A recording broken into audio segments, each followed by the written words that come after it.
10 मार्च मेरे mummy daddy का anniversary. हमने प्लान किया और प्लान करके हम लंच करने के लिए गए अमृत प्योर वेज, जो कि in front of Raj Imperial है राजनुआ में, on the way to Dongargarh road. उसके बाद हम लंच करने के लिए गए तो सही, सबने ऑर्डर भी किया, पर क्या करें, मेरी माही बेटी मेरे साथ बहुत परेशान कर रही थी। फिर हमने काटा केक, क्योंकि मम्मी डैडी की ये 36th एनिवर्सरी थी और मम्मी डैडी वो फ्रेश क्रीम वाला केक खाते नहीं हैं, इसलिए। फिर हमने क्या किया, हमने एक सडन प्लान बनाया डोंगरगढ़ के लिए और हम निकल गए डोंगरगढ़ के लिए, क्योंकि ऐसा सोचा जाता है कि जब हमारा कुछ स्पेशल डे रहता है तो हमको मंदिर जाना चाहिए। और 36 एनिवर्सरी था मॉम डैड का, तो कंपलसरी था कहीं ना कहीं कोई अच्छे वाले मंदिर जाने का कंपलसरी था।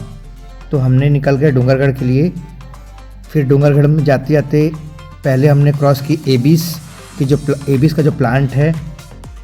फिर हम तुमड़ी बोर्ड पहुँचे। तुमड़ी बोर्ड पहुँचने के बाद फिर हम तुमड़ी बोर्ड वाले रास्ते से ही जा रहे थे, यही हमारा प्लान था।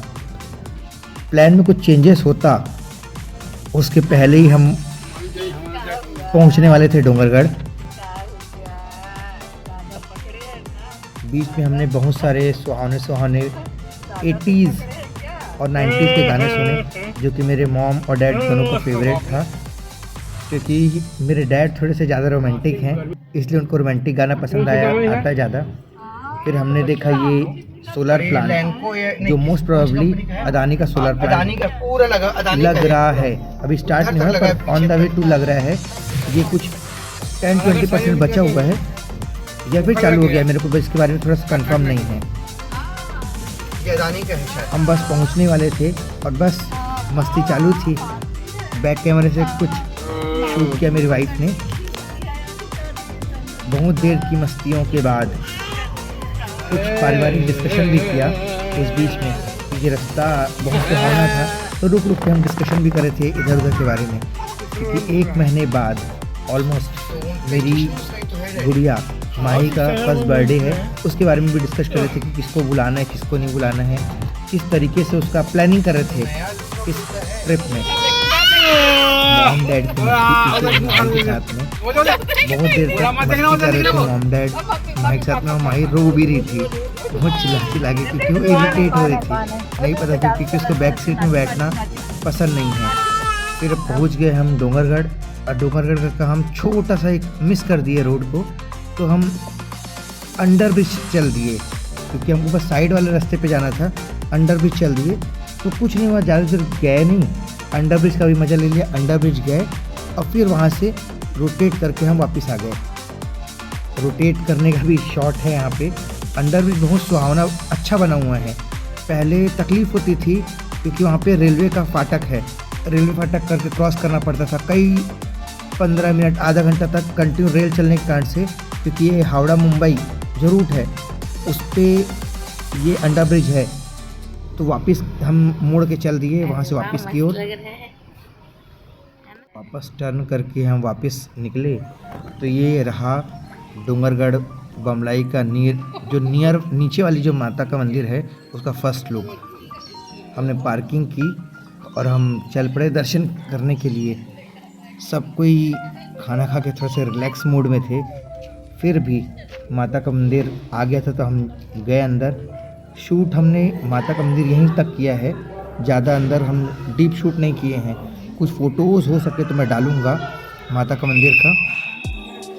सब कोई ने अच्छे से दर्शन किया, बहुत सारी मस्ती भी की। ये क्लोज शॉट है।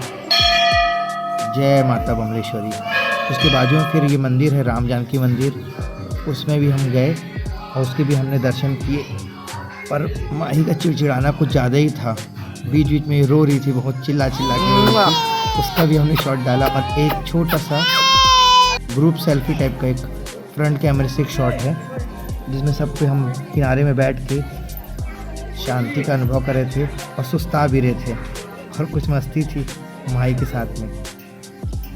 ये व्यू इस तरीके से बहुत एटलीस्ट 7 to 10 ईयर्स लग गए इस मंदिर को कंप्लीट होने में, और बहुत अच्छे तरीके से ये नीचे वाला मंदिर कंप्लीट हुआ है। राजस्थान, गुजरात, इस जगह जगह से बड़े बड़े पत्थर से ये मंदिर कंस्ट्रक्ट हुआ है। और कुछ स्पेशल शॉट भी थे जो कि हमने मिस कर दिए, और फिर हम वापस निकल गए राजनांदगांव की ओर, क्योंकि मंदिर दर्शन हो गया था।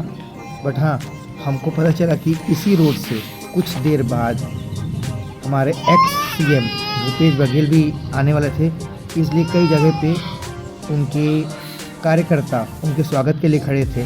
आगे एक शॉट हम डालेंगे कि उनका काफिला कैसे रुका, और हम जस्ट एक व्यू जो था उनका देखा हमने भी। वो कार से आ रहे थे, क्योंकि वो हमारे करंट में लोकसभा चुनाव होने वाला है। ये हमारे राजनांदगांव के प्रत्याशी है कांग्रेस के।